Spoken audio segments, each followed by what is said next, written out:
guys, I'm gonna be back in town this weekend. It would be great to have a little cousin catch up over a bin brew. What do you say? Your mom told me you've been spending a little bit of time with someone, eh? Well, feel free to bring her along. Let me know. Alright, peace.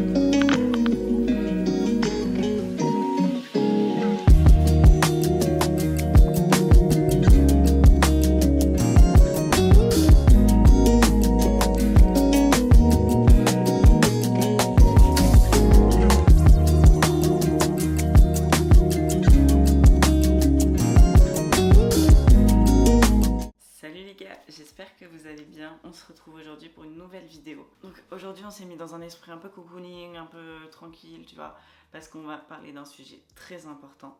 Maintenant que mes compétitions sont passées, je peux vous parler du post-compète et de comment ça se passe concrètement, comment moi je l'ai vécu, mon expérience. Donc on va voir un petit peu que ce soit déjà l'aspect physique, mais aussi l'aspect psychologique qui est super important. Que tu aies l'ambition de faire de la compétition, que tu sois en pleine prépa, ou que tu sois déjà en post-compétition, cette vidéo est faite pour toi. Donc j'ai été hyper organisée, je vous ai fait un petit notion exprès pour rien oublier. Donc si je regarde ici, c'est parce que je regarde ce que j'ai noté pour vraiment oublier aucune information. Alors cette vidéo, j'avais déjà dans l'optique de la faire quand je faisais mes vlogs de prépa, je pensais déjà à parler du post-compétition, etc.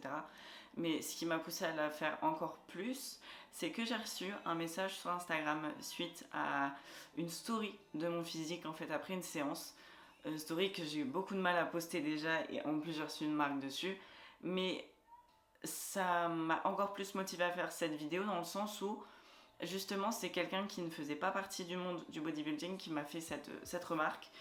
De toute façon je vous mets le message ici pour que vous ayez la vision un petit peu, et du coup j'ai mis des stories suite à ça pour expliquer un petit peu, et du coup en fait cette vidéo je l'avais programmée normalement pour la semaine prochaine, mais finalement je la fais cette semaine en fait parce que justement le sujet est à chaud, on en a parlé sur Instagram, donc je pense que c'est intéressant tant qu'on est dans le jus un petit peu de l'action d'en parler maintenant. Donc la première étape déjà après le post-compétition, c'est le fait de revenir à un poids normal, et comme vous l'avez vu dans le message juste avant, c'est le sujet qui a été abordé, et étant donné que pour prendre ma situation, moi j'étais descendue à 54 kg au plus bas.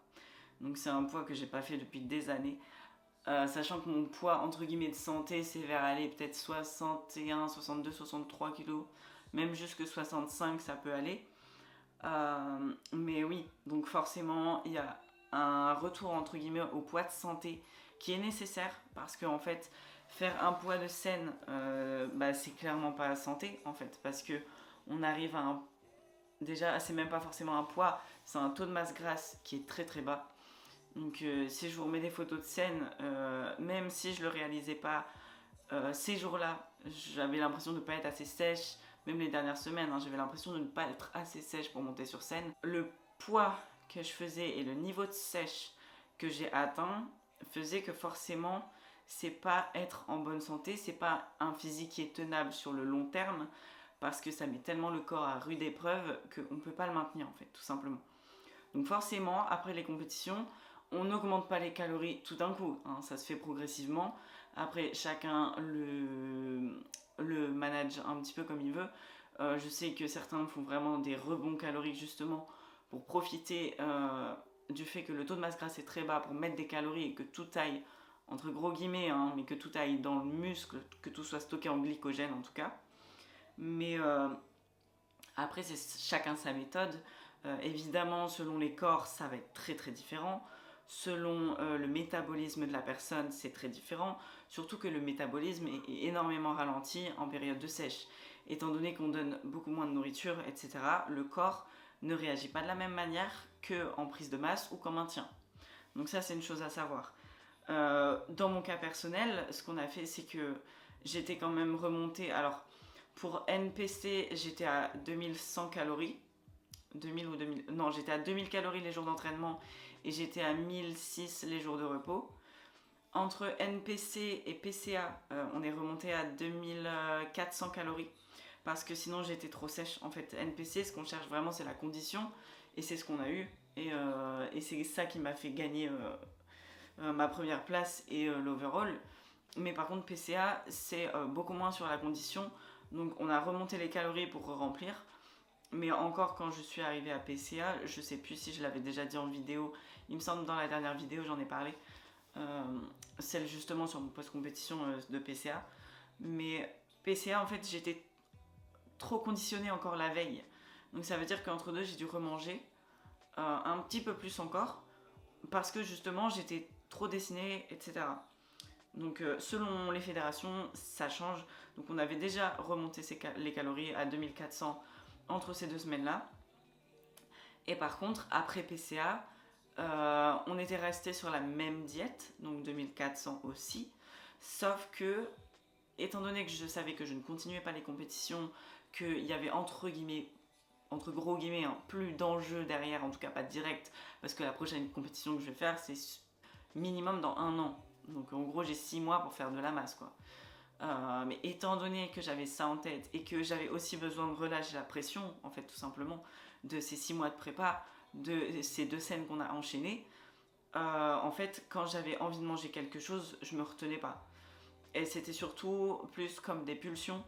Même pas en fait des pulsions, mais c'était simplement, je savais que j'avais la possibilité de manger, je savais que ça avait pas entre guillemets trop d'impact, donc ça pouvait être des petits grignotages, mais des trucs très bêtes. En fait, c'est toutes les choses que je me suis retenue de faire pendant 6 mois que du coup j'ai rattrapé.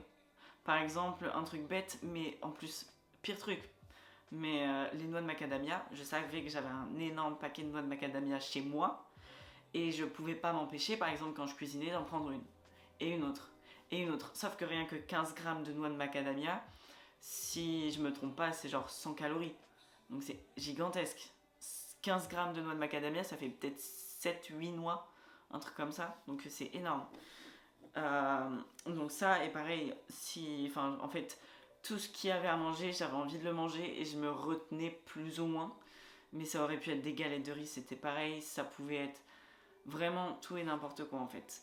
Parce que justement j'avais eu cette frustration pendant 6 mois et que là je savais que entre guillemets ça avait pas d'effet, ou en tout cas ça avait pas d'incidence sur le résultat derrière, étant donné que on cherchait plus à avoir du résultat, en tout cas pas maintenant. Donc c'est vrai que ça, selon les personnes, c'est plus ou moins facile.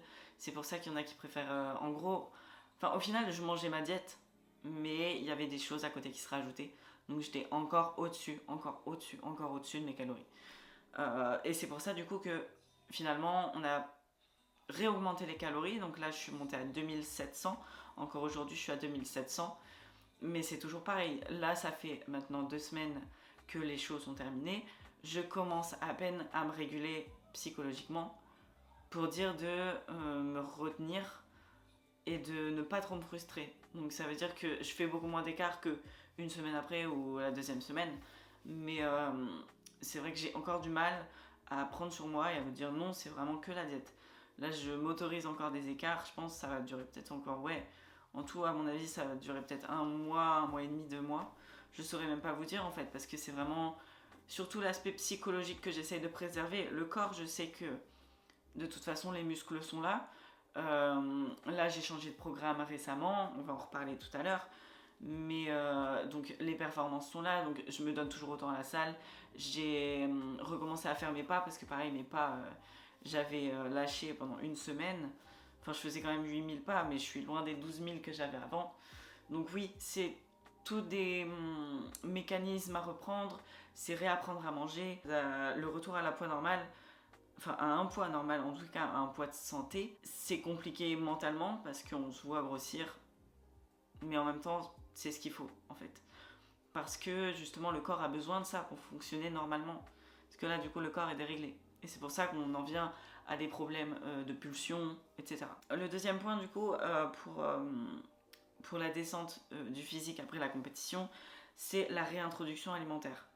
Parce que c'est pareil, étant donné que nous, globalement, on n'a pas changé la diète. On a simplement réaugmenté les calories. On a réintroduit seulement un aliment, c'est les pâtes, le soir. Parce que sinon, j'avais plus de glucides le soir. Mais globalement, les aliments restent les mêmes. Mais c'est pareil, c'est selon le fonctionnement de chaque coach ou de chaque athlète. Parfois, la diète peut complètement changer du temps de la préparation jusqu'après le post-compète. Donc, les changements d'aliments vont aussi provoquer des changements physiques. Par exemple, on peut avoir de la rétention d'eau. On peut avoir justement un regain de force parce que si on était très bas en calories et que d'un coup on remonte même légèrement en fait, ça fait tellement du bien psychologiquement et physiquement parce que le corps du coup il se réveille en fait tout simplement que ça peut créer des changements physiques qui peuvent être impressionnants. Et ensuite évidemment on a la fluctuation du poids donc là comme je l'avais dit du coup dans mes stories d'hier, depuis la dernière compétition j'ai repris 7 kilos. Je vous mettrai pas de photo de mon physique parce que rien que moi-même en me voyant je n'apprécie, enfin c'est même pas que j'apprécie pas, c'est que je suis pas habituée. Parce que le corps a tellement changé tellement vite qu'on ne peut pas s'habituer en 2 semaines à de tels changements parce que c'est tellement des extrêmes en fait. Et c'est le jeu finalement parce que c'est le jeu du body. Hein. Le physique de scène on le garde une journée et c'est tout. Et du coup forcément après il faut revenir à la normale. Donc là j'ai juste un corps normal, j'ai un visage normal mais j'ai tellement été habituée à être creusée, à avoir les traits tirés, à avoir la peau qui colle aux muscles, les veines qui sortent de partout dès qu'il fait un peu chaud, qu'en fait c'est tellement de changements soudains que le cerveau ne s'habitue pas. Et ça c'est un truc à manager aussi et ça c'est, on le voit, enfin on sait que notre corps va changer après la compétition mais on peut pas s'imaginer ce qu'on va ressentir et comment on va le prendre. Donc ça c'est pareil, c'est beaucoup.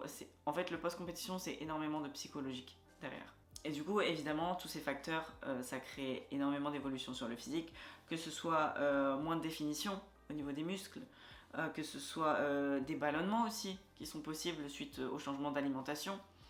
Par exemple, moi forcément, étant donné qu'en sortant de scène, on a fait des restos, etc., le corps n'est pas du tout habitué à autant de rien que de matière grasse, c'est bête, mais moi je mets jamais de matière grasse du coup dans mes plats. Et là, rien que le fait de manger au restaurant une fois, ou même des trucs très bêtes que j'ai remarqué, c'est que quand je mange du sucré, le soir, enfin la nuit, je transpire, mais je fais des flaques. Tellement mon corps n'est pas habitué. Rien que manger un cookie, vous pouvez être sûr que je vais me réveiller pendant la nuit, je vais être trempée quoi. Parce que mon corps réagit direct, tellement il connaît plus en fait, il a plus les automatismes, il s'est habitué à avoir une diète stricte, à avoir très très peu de sucre dans l'alimentation, très peu de gras et du coup forcément ça réagit. Et c'est pareil, du coup maintenant je parlais des veines tout à l'heure, mais dès que je mange du sucré ou alors du très gras, j'ai tout de suite toutes mes veines qui ressortent. Enfin c'est franchement le corps est impressionnant pour toutes ces choses là parce qu'on ne soupçonne pas et on réapprend à se connaître. En fait, c'est surtout ça. Du coup, au niveau de l'impact psychologique, on va y revenir. On a ce que j'appelle le syndrome post-compétition. Ça englobe beaucoup de choses, honnêtement. Déjà, on peut, selon les personnes, toujours avoir une baisse ou une hausse de motivation. La baisse de motivation, ça peut être dû justement à l'impression de ne plus avoir de but. J'ai pas ressenti ça parce que je sais que je veux refaire des compétitions, que j'ai de l'ambition derrière en fait, que je pense sûrement remonter sur scène en 2025, donc j'ai un nouvel objectif. Donc ça m'a pas gêné et c'est plutôt du coup pas une hausse de motivation, mais en fait justement c'est soit une hausse de motivation, soit justement une baisse et en fait j'ai l'impression de me trouver entre les deux. C'est-à-dire que je sais que j'ai un objectif derrière, que l'objectif est dans 1 an, mais en fait j'ai l'impression tout simplement d'avoir retrouvé ma routine. J'ai l'impression d'être revenue à un genre de point de départ, mais qui est différent parce que j'ai un peu d'expérience maintenant, même si c'est de compétition, on est d'accord. Mais j'ai l'impression d'être revenue à ce point de départ en mode on est reparti maintenant. Et ça fait très bizarre parce que je pense que j'ai pas encore le recul sur vraiment les compétitions. J'ai pas encore réussi à intégrer que c'est passé, intégrer comment je l'ai vécu. Parce que ça reste très frais, ça fait 2 semaines. Hein. Ça fait 2 semaines, donc chacun le vit à sa manière. Mais il y a un genre de syndrome qui se met post-compétition, soit ça va nous motiver, soit justement on va se perdre un peu dans le sentiment, surtout en plus selon le résultat. Soit il y aura une baisse, soit il y aura une hausse de motivation, mais dans tous les cas, ça va impacter notre quotidien. Ensuite, évidemment, comme je l'ai dit tout à l'heure, il y a le relâchement sur l'alimentation aussi, comme moi je l'ai vécu. En fait, j'essaye simplement aujourd'hui de ne pas me frustrer de trop, parce que je sais que mon corps est capable de suivre une diète, je sais que pendant 6 mois j'ai fait aucun écart, je sais que j'en suis capable. Mais c'est psychologiquement, j'ai tellement besoin de relâcher la pression, de me sentir normale en fait. C'est bête, mais c'est ça, c'est pouvoir dire ok, je peux faire comme tout le monde. Donc oui, je disais, oui, il y a un relâchement sur l'alimentation. J'allais dire forcément, mais non, pas forcément, ça dépend des personnes. En tout cas, moi, il y en a eu un. Encore aujourd'hui, je suis en train de m'autoréguler. Mais oui, il y a un relâchement sur l'alimentation. On essaye d'être un peu plus souple et surtout d'être indulgent avec nous-mêmes. En tout cas, moi, c'est ce que j'essaye de faire. Et ensuite, oui, il y a le fait de vouloir profiter de la vie. Comme je disais, c'est vouloir faire comme tout le monde, en fait. De se dire, ok, maintenant, je peux, si j'ai envie, me dire, ok, bah, ce soir, on va sortir en ville. Et bah, tu sais quoi, il y a ce resto-là qui me donne envie. Bah, vas-y, on y va. Ou alors, je me balade en ville, je dis, ah bah, il y a cette pâtisserie que j'ai envie de goûter. Ben, je peux. C'est juste ça. Moi, ça m'a vraiment... C'est ce qui s'est vraiment débloqué dans mon cerveau là ces derniers temps. C'est par exemple, là on est allé à Lille cette semaine. Et puis bah, je me dis, bah, si j'ai envie de goûter ça, bah, je peux en fait. Parce que j'étais tellement, pendant cette prépa, avec un sentiment de contrainte, que même quand je marchais en ville, je pensais à tout ça. Et je me disais, bah, c'est bête, je me balade en ville, j'aimerais bien goûter ça, bah je peux pas. Après, je savais très bien pourquoi je le faisais, j'ai été récompensée. Donc au final, tant mieux que je me suis retenue, enfin que je me sois retenue. Mais c'est vrai que mon cerveau est beaucoup plus allégé. Je me sens beaucoup plus libre du coup dans ma tête. Et j'ai une charge mentale qui est beaucoup moins constante. Et ça me fait beaucoup de bien psychologiquement. Donc en gros la conclusion pour moi sur l'aspect syndrome post-compétition, c'est vraiment ce sentiment de liberté qui est revenu. Un soulagement aussi parce que c'est contraignant d'être tout le temps comme ça. Donc évidemment ça se fait pas sur toute l'année heureusement. Mais ouais, dans tous les cas, évidemment je suis contente d'avoir fait cette prépa. Évidemment que je suis contente du physique que j'ai sorti, j'en suis déjà nostalgique hein, d'ailleurs. Mais c'est vrai que j'ai eu du mal à profiter de ce moment où j'étais en sèche, justement parce que je me bridais énormément l'esprit. Et maintenant je regrette de ne pas avoir profité plus de mon physique parce que je m'en rendais pas compte non plus avec le recul. Enfin, j'avais pas de recul. Je sens que cette vidéo elle va être un peu décousue. Hein. Oui. Du coup, au niveau des attentes du post-compétition, bah déjà je l'attendais beaucoup parce que je savais que j'allais pouvoir remanger. Je savais que j'allais pouvoir faire des meilleures performances pendant les entraînements aussi. Je savais que bah, j'allais avoir beaucoup moins de charge mentale comme je le disais. Et c'est tout ce qui m'arrive en ce moment. Hein. Je suis très très contente parce que je sens que pendant les entraînements je peux vraiment pousser et je me limite pas par peur bah, justement de me blesser ou autre. Attention, je fais toujours évidemment attention à ce que je fais. On est d'accord. Mais je sens que je peux aller plus loin dans mes performances. Même si j'ai toujours poussé, même pendant ma prep, je me suis jamais vraiment limitée, sauf sur les 2 dernières semaines parce que je commence à être très très fatiguée et j'avais surtout peur de me blesser. Mais j'ai toujours réussi à augmenter mes performances ou minimum à maintenir. Mais aujourd'hui, là, je sens que vraiment je peux me donner à fond et ça me fait très très plaisir, ça me fait beaucoup de bien, même psychologiquement, de pouvoir se dire qu'on peut se surpasser. Au niveau de l'alimentation, du coup, comme je disais, c'est plus libre, donc ça va. Enfin, je me sens bien, même si j'ai du mal avec le physique du coup. Mais ouais, dans tous les cas, pour progresser et pour l'objectif que je vise l'année prochaine, il faut que je prenne du poids, il faut que je prenne du muscle surtout. Donc dans tous les cas, ça fait partie du processus. Donc j'accepte et il faut juste faire le taf en fait. Il faut simplement que je m'habitue à ce nouveau corps, ce nouveau visage. Et puis c'est tout. Parce que manger pour moi c'est clairement pas un problème. Mais c'est plus, oui, le reflet dans le miroir, voir le physique se flouter. Enfin, c'est tous les à côté plutôt qui me perturbent pour le moment. Mais bon, ça fait partie du jeu. Comme conseil pour le post-compétition, je dirais qu'il faut être indulgent avec soi-même, essayer de vraiment prendre du recul, se dire que c'est important cette phase, justement pour se remettre de ses émotions, pour que le corps se remette aussi en santé. C'est hyper important de prendre du recul, d'être indulgent et de se dire que de toute façon, il faut passer par là en fait. Après, évidemment, il faut rester mesuré dans ce qu'on fait, mais ça fait partie du processus, comme je disais, c'est essentiel en fait. Si on veut progresser, en fait, il faut se rappeler pourquoi on le fait, tout simplement. Que tout a une fin, mais que c'est le début d'autre chose en fait.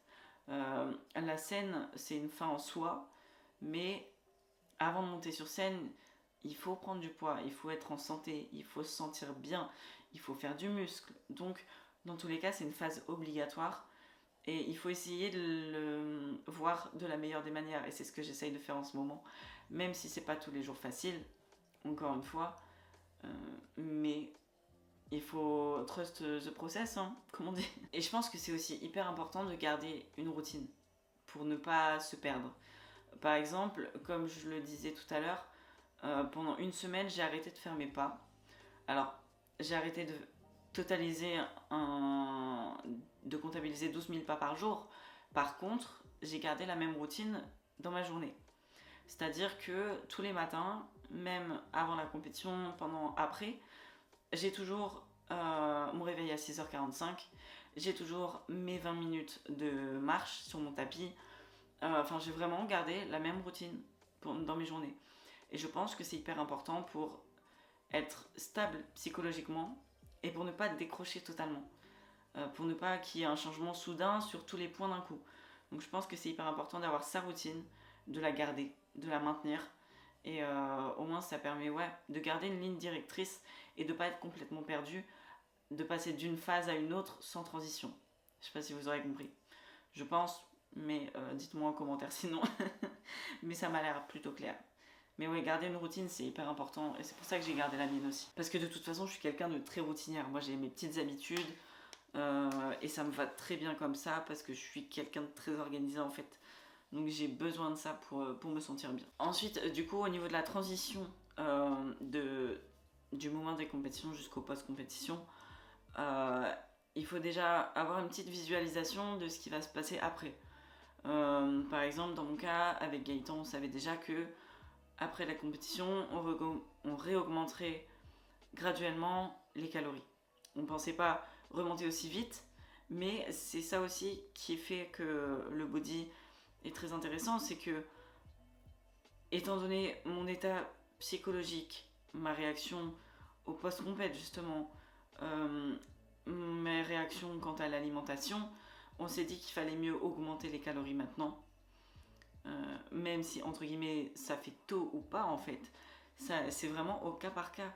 Mais étant donné que je ne me sentais pas bien, que j'avais besoin de manger, parce que c'est pas seulement de la gourmandise, et c'était même pas de la gourmandise, c'est vraiment mon corps réclamait de manger. C'est-à-dire que vraiment j'avais faim tout le temps. Même encore aujourd'hui, je mange 300 grammes de pâtes le soir avec 100 grammes de bœuf, 75 grammes de sauce tomate et 200 grammes de légumes. Encore cette nuit, je me suis réveillée à 3h du matin et j'avais faim après. Donc vraiment, mon corps réclame tout le temps, tout le temps, tout le temps. Donc c'est pour ça qu'on a adapté la diète aussi. On ne pensait pas remonter entre guillemets aussi vite, mais on a dû parce que mon corps réclame et qu'on préfère rajouter du riz ou des pâtes plutôt que je tape dans des paquets de gâteaux que je trouve au premier tiroir, quoi. Même si entre nous, on n'a pas de gâteau à la maison. Mais rien que les noix de macadamia ou des trucs bêtes comme ça, surtout les noix de macadamia, comme je disais tout à l'heure, c'est hyper calorique, donc il faut faire attention. Ensuite, donc pour mieux le gérer, comme je disais tout à l'heure, c'est de se trouver un nouvel objectif, que ce soit côté perso, côté professionnel, côté body, ou peu importe. C'est hyper important de se trouver autre chose pour se mettre à fond dedans. Justement pour pas avoir cette baisse de motivation, etc. Et évidemment, le troisième point le plus important, c'est d'être bien entouré, de bien choisir les personnes qui nous entourent, de bien choisir ses proches, que ce soit famille ou non famille, vraiment. C'est rester dans un cercle qui est positif et qui va nous tirer vers le haut. Parce que quand ça va pas, je peux vous dire que si vous n'avez pas les bonnes personnes autour de vous, ça va pas vous aider du tout, mais alors pas du tout. Et donc c'est vraiment le point essentiel, je pense, si vous voulez réussir à quelque chose, c'est avoir des gens qui vous soutiennent autour. Pas des gens qui vous comprennent nécessairement, parce que surtout le body, c'est un monde très particulier et très compliqué à expliquer à quelqu'un qui ne fait pas partie de ce monde. Donc c'est simplement des personnes qui sont ouvertes, des personnes qui sont positives, des personnes qui vont vous soutenir, des personnes qui vont vous pousser vers le haut et qui seront là pour vous dire peut-être qu'aujourd'hui ça va pas, mais demain ça ira mieux. Et ça, c'est vraiment l'essentiel, et c'est pour ça que je dis tout le temps que j'ai énormément de chance, parce que ma famille, même si elle ne comprend pas tous les enjeux, même si elle ne comprend pas toutes les phases par lesquelles je suis passée, etc., on m'a toujours soutenue. Gaëtan, évidemment, m'a toujours soutenue. Mes amis ou même les personnes à la salle que je côtoie tous les jours m'ont toujours soutenue. J'ai jamais eu un aussi bon entourage que ce que j'ai aujourd'hui. Donc ça, je suis extrêmement reconnaissante. Et encore mieux, c'est que j'ai pu traverser tout ça avec Amélie. Et ça, c'est une chance encore au-dessus, parce que j'avais quelqu'un avec qui parler tous les jours. On traversait les mêmes choses, les mêmes phases en même temps. Donc c'est hyper important d'avoir des gens à qui on peut parler librement. Et on sait qu'on ne devra pas se limiter dans nos mots. Ou alors on sait que simplement ils vont dire ok, on sait qu'elle traverse ça, donc voilà. Mais c'est surtout être très bien entouré, c'est hyper important. Donc je pense que j'ai répondu à peu près à tout. Pour conclure, le post-compétition, il est aussi dur psychologiquement que physiquement, de par tous les changements physiques que j'ai dit tout à l'heure, et il faut vraiment intégrer ça dans son cerveau. Donc psychologiquement, ça peut être dur. Et c'est pour ça que je dis que le post-compétition fait une partie intégrante de la prépa. Pour moi, la prépa, elle se finit pas après la scène, quand on descend de scène, peu importe le prix qu'on a gagné ou pas. Pour moi, c'est vraiment, ça fait partie du processus, parce qu'il y a tous ces aspects-là qui rentrent en jeu, et que une fois descendu de scène, tout n'est pas terminé, en fait. Parce que oui, on a fait notre physique, oui, on l'a montré, oui, on a peut-être gagné le prix ou pas. Mais derrière, il faut assurer, parce que on aura des objectifs différents, on aura des adaptations à faire. On aura traversé une expérience en fait qui est enrichissante, qui est peut-être traumatisante. Traumatisante, c'est un gros mot, hein, mais dans le sens où physiquement le corps il aura pris un coup, psychologiquement on aura été mis à rude épreuve. Donc tout ça, c'est des choses qui seront à travailler en post-compétition. Donc c'est pour ça que c'est hyper important de le prendre en compte. Et c'est pour ça que je dis que la prépa ne se termine pas après la scène. La prépa, en fait, elle se fait sur toute l'année. Que ce soit en prise de masse, en sèche, en maintien, pendant la compétition, en post-compétition. Pour moi, c'est vraiment global. La préparation, elle englobe toutes les phases. Donc voilà un petit peu pour cette vidéo. En tout cas, si tu t'es reconnu dans toutes ces phases, dans tout ce que j'ai dit, si même ça t'a aidé, que tu aies envie de faire de la compétition, que tu sois en pleine préparation, que tu sois aussi en post-compétition ou que tu montes sur scène bientôt, j'espère que cette vidéo t'aura aidé. J'espère qu'elle aura pu débunker un petit peu des sujets, justement, débunker des informations autour de la préparation du post-compétition. Et n'hésitez pas à me dire en commentaire comment vous avez vécu votre post-compét, ou comment vous pensez le vivre, pour qu'on puisse partager ça tous ensemble et voir, parce que c'est aussi intéressant d'avoir les expériences des autres. Moi je vous blablate comme ça, je vous parle de moi, mais n'hésitez pas à me dire en commentaire comment vous l'avez vécu, si vous avez eu des expériences différentes, ou alors comment vous pensez le vivre si vous êtes en pleine prépa. Moi je lirai tous vos commentaires, ça c'est sûr. Et voilà, je suis simplement curieuse de savoir un petit peu aussi vos expériences. Donc voilà, j'ai terminé pour cette vidéo. J'espère qu'elle vous aura plu. En attendant, moi ça m'a fait très plaisir d'échanger à ce sujet. Je pense que c'est hyper important de parler vraiment, parce que j'ai parlé de ma préparation avant la compétition, j'ai parlé de la compétition, et c'était pour moi essentiel de faire vraiment une vidéo dédiée au post-compét. Donc j'espère que ça vous aura plu. En attendant, prenez soin de vous, surtout que vous soyez en prépa ou pas, que vous soyez bodybuilder ou pas. Surtout prenez soin de votre santé physique, de votre santé mentale, parce qu'on n'en parle pas assez, mais c'est hyper important.